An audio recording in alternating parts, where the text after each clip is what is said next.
Around Dodge City and in the territory on West, there's just one way to handle the killers and the spoilers, and that's with a U.S. Marshal and the smell of Gunsmoke.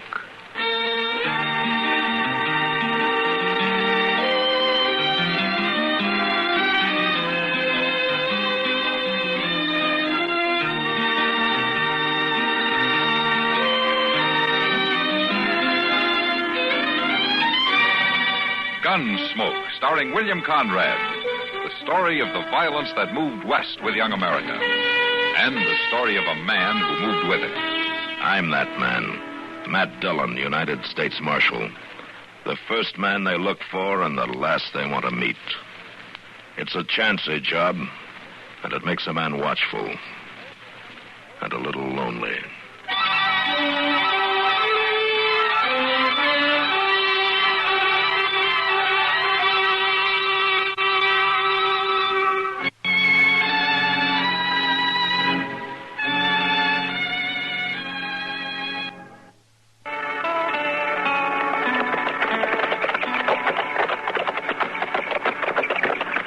Still here, Mr. Dillon. That's his buggy. Yeah, he's here. It's a good thing, too. Sure do hope she ain't bad hurt. So do I, Chester. That you, Matt? Yeah, Doc. Screens unhooked. Come on into the bedroom. All right. In here, Matt. Ah, good. See if you can talk some sense into this cantankerous old lady. Well, I've known her for some years, and I've never been able to yet. How do you feel, Miss Larkin? Good enough to get up and get on with my chores, but this broken-winded old veterinary claims I got to stay in bed for a week. Well, Doc's right sometimes, just by the law of averages. Oh, Mrs. Larkin. What have you been up to, Miss Larkin? Going in for bulldogging steers at your age? Oh, just a piddling little old accident. And the way you and Doc and Chester come running out here, you'd think you was all in my will. Well, you mean we ain't in it, man? Chester, it wouldn't do you no good if you was. I ain't going no place. I've got another good 20 years in me yet. Well, if you go around wrestling steers, you haven't. How'd it happen? Oh, that confounded breeding bull I bought last fall. Why, he's meaner than an acre of snakes. Charges anything that moves. Can't even turn him onto the range. I have to keep him in a special built corral. Well, that was a darn fool thing to do, getting in there at all. I got about halfway across corral when that dad-blamed critter tossed his head and jerked his nose ring out of the hook. He saw me moving, so he come for me. Lonnie'd been wearing his gun, he'd have shot him. And thanks the Lord he wasn't. I got a lot of money tied up in that bull. Your life ought to be worth a little something, you know. Well, I still got it. I made the fence before he hit me, and then he missed me with the horns. Just butted me some before I could reach the top rail and haul up out of the way. Well, I'll be as good as new this time tomorrow. Good as new. Good as new. Good as new. She said, anytime an old wagon wheel hits a rock, Mrs. Larkin, it always leaves at least some of the spokes loose. You speak for yourself, you old billy goat. You're just itching to make a profit off my infirmity. Well, then at least you admit that you're hurt, Miss Larkin. I'll live to bury this old weasel. Old? You're talking to a man in his prime, Mrs. Larkin. Prime. Well, I'm going to fetch some liniment out of the buggy. Now, don't you wallow around and loosen those bandages. You got a busted rib, young lady. It's cracked some, maybe, but it ain't busted. Oh, he's a good doctor, confound him. But I sure enjoy plaguing him. Well, Doc does some of that himself, Miss Larkin. Tell me how things been going around the place. Oh, they couldn't be better, Marshal. Except for this morning, of course, and that other little accident a couple of weeks ago. No, what other accident? Oh, a saddle girth broke on me, and I got throwed up in the North Meadow. No? Wasn't nothing, really. Way it turned out, I lit on my feet, as usual. I'm pretty spry for an old woman. You're pretty lucky, too. I am lucky, Marshal. Things seem to work out for me, like Lonnie Wells riding in here and asking for a job. Oh, the day he come, I was just about at the end of my rope. How long's Lonnie been with you now? 5.5 months. And he's made it seem like a different world. After Ed died, I could go on because I still had my son. But 3 years ago, you remember, he was took from me, too. Yeah, I remember. Without little Dan, I just didn't have no heart to go on living. Then Lonnie come. He straighter took his place. Miss Larkin, where'd Lonnie come from? Oh, Texas, somewhere. Oh, he's a fine boy, Marshal. Just the age little Dan has been. Oh, he's like another son to me. Not just a hard hand. He's... Miss Larkin, you sure you're feeling all right? Yeah. I reckon I'm shook up more than I knew. Marshal, there's hot water on the stove, a box of tea on the shelf. Oh, I'll fix you some. No, you just lie back there and take it easy. I'll give you a hand. I'm much obliged to you both. You still of the same mind, Mr. Dillon? Yeah. Well, young Lonnie Welch is a shifty-eyed cuss if there ever was one. It's worse than just being shifty-eyed, Chester.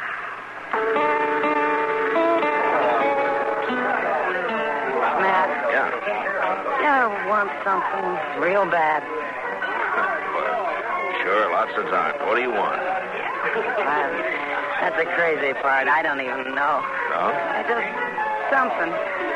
Something I don't have, I guess. Couldn't be spring fever, could it? It might. Except I felt the same way in the fall. Sometimes I think it's this country out here, Matt. The prairie. So what do you mean? It's just so darn big, fancy. You know what I mean? Yeah, I think so. You feel so alone. Like something's lacking in you. So you try to fit things in. Things or people or something. Yeah, I know. Matter of fact, I know an old woman who's doing that right now. She's trying to find a substitute for her dead son. Who's that? Liz Larkin, out west of town. Oh, with Lonnie Welch, you mean? Well, he's sitting over there in that poker game right now. Yeah, I've been watching him. He throws money around pretty free for a hired ranch hand, doesn't he? The way I hear it, she gives him all the money he wants. Yeah, but maybe not as fast as he wants. What do you mean, Matt? Well, early last month, Mr. Bodkin over at the bank came and told me that Ms. Larkin had been in and made a will.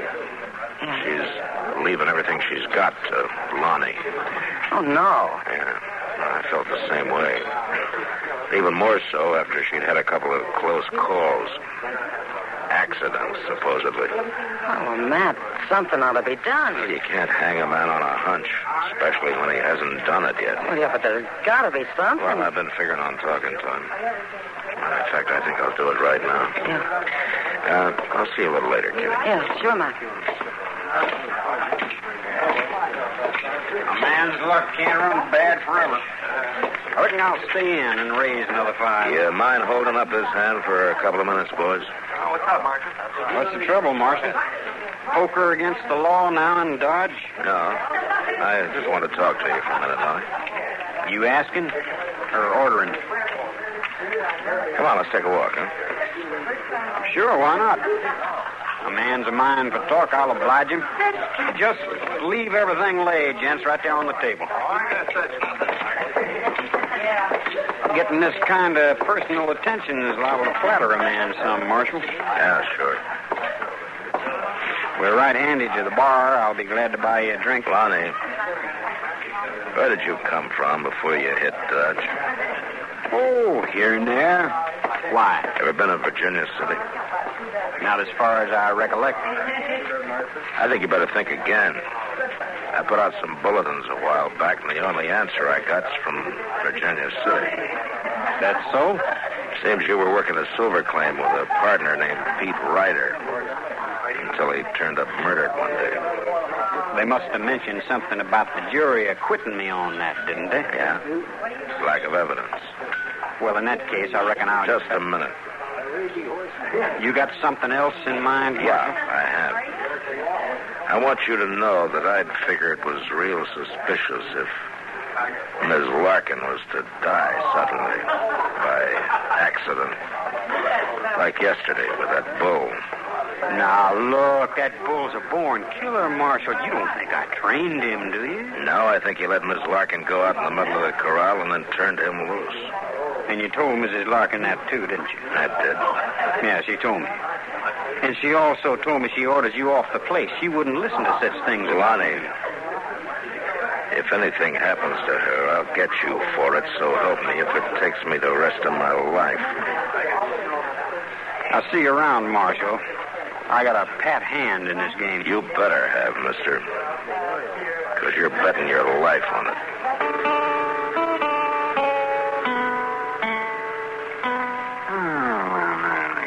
Doggone it, Matt. There's just no sense to the way you play checkers. Why do you say that, Doc? Well, you make some of the darndest moves I've ever... Well, you're worse than Chester. No?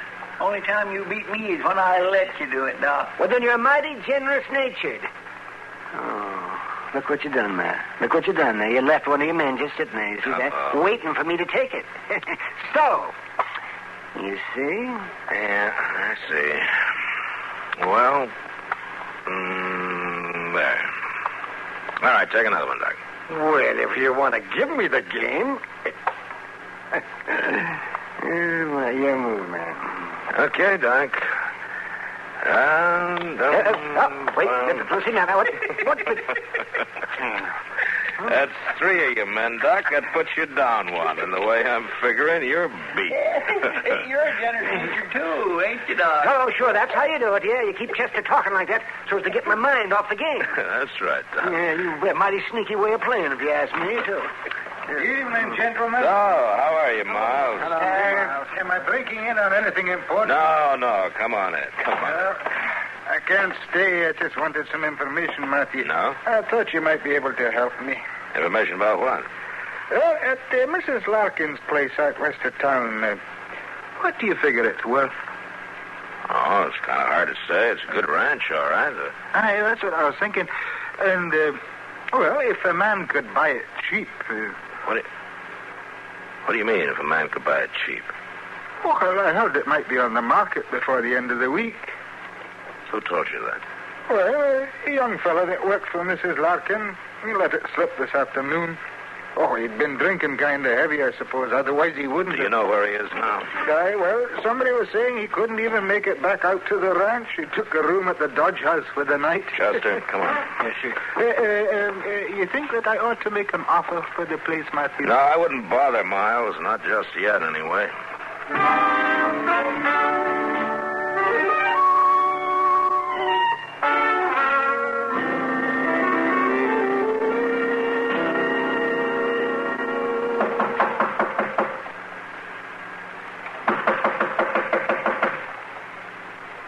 He sure is dead to the world, Mr. Dillon. Yeah. Blind drunk, the clerk said. Didn't want to be disturbed before noon tomorrow. Well, he's gonna be disturbed. Give me that pass key, Chester. Here you are. Thanks. I bet he's going to be mad on a wet hand being drug out of bed this way. Yeah, I'll bet he is. See if you can find the lamp and get it lit, huh? Yes, sir. Must be over here on the bureau. Mr. Dillon, look, he ain't here. And that bed hasn't even been slept in. And the window's standing wide open. He could have went out of it. Yeah. Well, he's got a good start on us, Chester. Come on, let's get moving.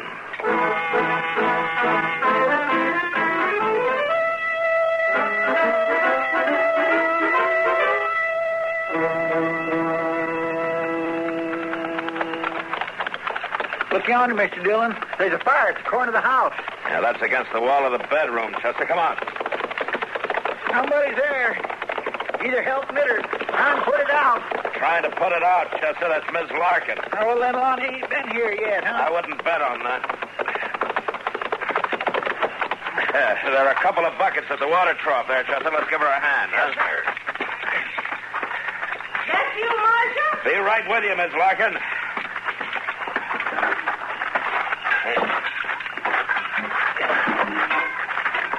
All right, you ready, Chester? Let's go.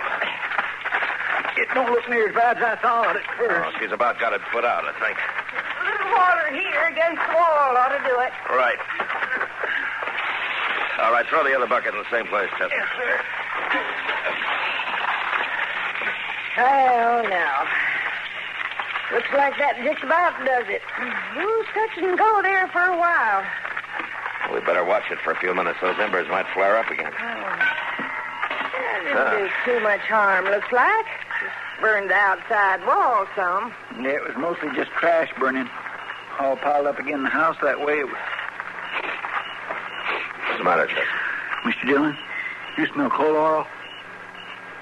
Yeah, I do. Miss Larkin, did Lonnie start this? How'd you know? Well, he made a big show of spending the night in town. We went over to the Dodge house, and he wasn't in his room. I don't know what it was woke me. But I looked out the window, and there he was. He'd piled brush against the wall and was just setting fire to it. Aimed for me to die right in my bed. Marshal, I guess I owe you a apology. You was right. I was wrong. Well, Lonnie's a smooth talker, Miss Larkin. Anybody might have been taken in. But he won't get far. We'll find him before sunup. I don't reckon that'll be much of a chore, Marshal, finding him. Oh? He seen me at the window, and he picked up a heavy chunk of wood and come into the house. When Lonnie opened the bedroom door and come for me with that club, I shot him. He's laying in there dead. Land's sake. Well, you got nothing to worry about, Miss Larkin. Any jury in the world would call it self-defense. I ain't worrying, Marshal. Not about no jury. But it's going to be mighty lonesome around here again. Without Lonnie on the place. No, I ain't going to like that. Well, maybe not, but being dead might be pretty lonesome, too, Miss Larkin. You just can't tell.